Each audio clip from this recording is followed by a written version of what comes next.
Ustadz jelek lo, ya nggak apa-apa tuh gue nyisir gitu. Bohong lo, ya udah ntar gue tobat dah. Makan duit orang lo, ya Allah. Allahumma sholli wa sallim wa barik ala sayyidina Muhammad wa ala alihi wasallam. Ya udah dah. Ya udah pokoknya terima aja dah, udah Yusuf Mansur banyak salahnya, begitu aja dah. Doain dah, doain.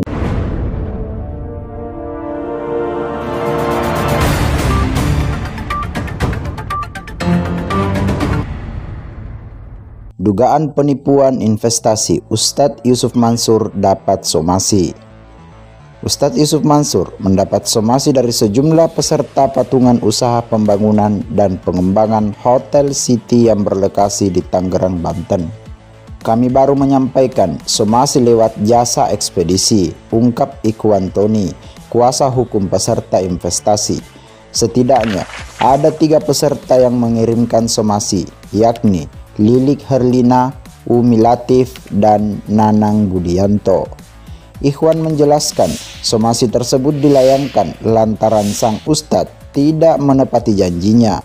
Para peserta yang sudah menunggu hampir 10 tahun tidak mendapatkan hasil seperti yang disepakati saat awal keikutsertaan sebagai peserta investasi. Setelah hampir 10 tahun, mereka menunggu konfirmasi ataupun penjelasan serta prospek dari dana yang sudah ditransfer kepada Yusuf Mansur. Namun sama sekali tidak mendapat penjelasan apapun dari Yusuf Mansur, jelas Ikhwan Tony. Lilik Herlina, Umi Latif, dan Nanang Budianto berinvestasi dalam pembangunan Hotel City yang digagas Yusuf Mansur sejak tahun 2012 lalu. Dengan mentransfer dana sebesar 10 hingga 12 juta ke rekening Ustadz Yusuf Mansur. Dalam bukti, surat keikutsertaan yang ditandatangani oleh Ustadz Yusuf Mansur tercantum pernyataan pembagian hasil sebesar 8% per tahun dan akan dibayarkan setelah 1 tahun dari tanggal penempatan.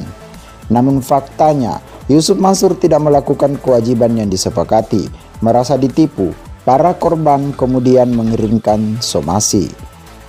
Setelah mempelajari kasus yang menimpa ketiga kliennya, Ikhwan menduga perbuatan Yusuf Mansur telah melanggar pasal penipuan.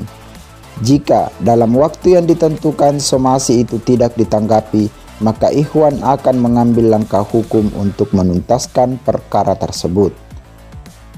1.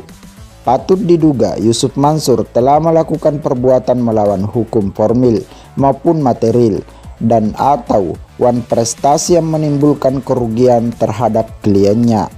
Bunyi somasi yang dikirimkan kepada Ustadz Yusuf Mansur. 2. Perbuatan Yusuf Mansur telah memungkinkan melakukan wan prestasi sebagai diatur dalam pasal 1243 Kitab Undang-Undang Hukum Perdata KUHP Perdata. Jika dalam jangka waktu 1 minggu Yusuf Mansur belum juga menanggapi somasi ini, maka Ikhwan DKK akan mengambil langkah-langkah hukum yang diperlukan. Menurut Ikhwan, ketiga kliennya merupakan gelombang pertama peserta investasi patungan usaha yang akan mensomasi Yusuf Mansur. Kedepannya akan ada peserta lainnya yang melakukan hal serupa. Demikian berita dari Tanah Air Beta TV. Success for you all and see you on top.